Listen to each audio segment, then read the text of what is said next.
Now, the South African Communist Party's General Secretary, Mapaila, will deliver the keynote address at the 31st Annual Joe Slovo commemoration at Heroes Acre at Avalon Cemetery in Soweto. Alliance partners will also be in attendance. Let's cross now to SABC News reporter Samkele Maseko, who's there for us. Samkele, good morning. And of course, the 31st anniversary of the passing of Joe Slovo, struggle stalwart. And we know that the SACP has over the years made sure that they do commemorate this day. So talk to us about what's to be expected today.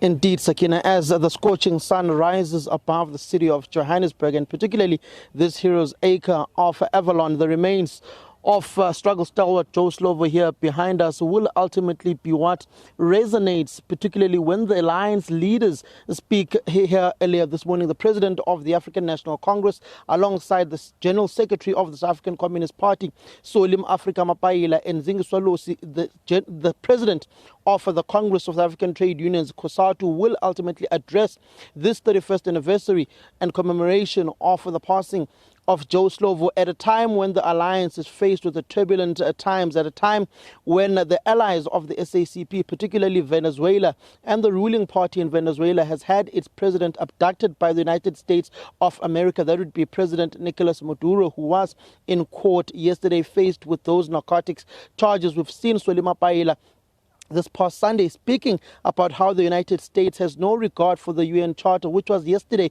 ventilated at the UN Security Council meeting. We do know that the ANC's National Executive Committee meeting also did meet on this particular issue yesterday to fine-tune their January 8 statement, which the president of the ANC, in his supporting address to this 31st commemoration of Joe Slovo, will speak extensively about the internationalist orientation of Joe Slovo and what he would have done in these turbulent times, and noting that the SACP has very close links with some parties within Venezuela, and they are saying that they will be extensively involved in the mobilization internationally and domestically of those within the leftist forces and socialist forces who will be in support of Nicolas Maduro, and how the United States of America is after oil within that country. Nothing else. It's just a facade to say that Nicolas Maduro and his wife are being charged on narcotics charges, but ultimately it is about the control of the oil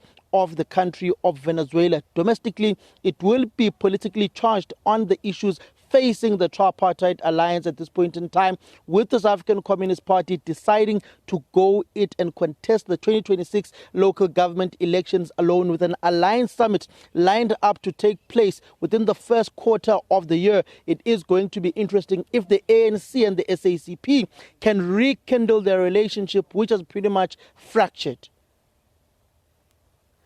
Well, Samkele, looking forward to further updates. I just wanted to ask you about the tombstone that was in shot earlier. So we know that this is a problem at various cemeteries across the country where there's a lot of vandalism, and this has been raised at previous commemorations. Has there been anything done to make sure that the final resting place of those at Heroes Acre and around them has been secured and looked after? It's not much that has been done to make sure that they are looked after. There is some vandalism in some of them. Some of them have, some work has been done on them. But if one were to truly say that if you look at the aesthetics of the Heroes Acre Avalon Cemetery, grass is not cut, it is not properly maintained. The only area where you can see that it has effectively been, the grass has been cut and maintained through vegetation done, is in and around this particular tombstone of the struggle stalwart Joe Slovo and others.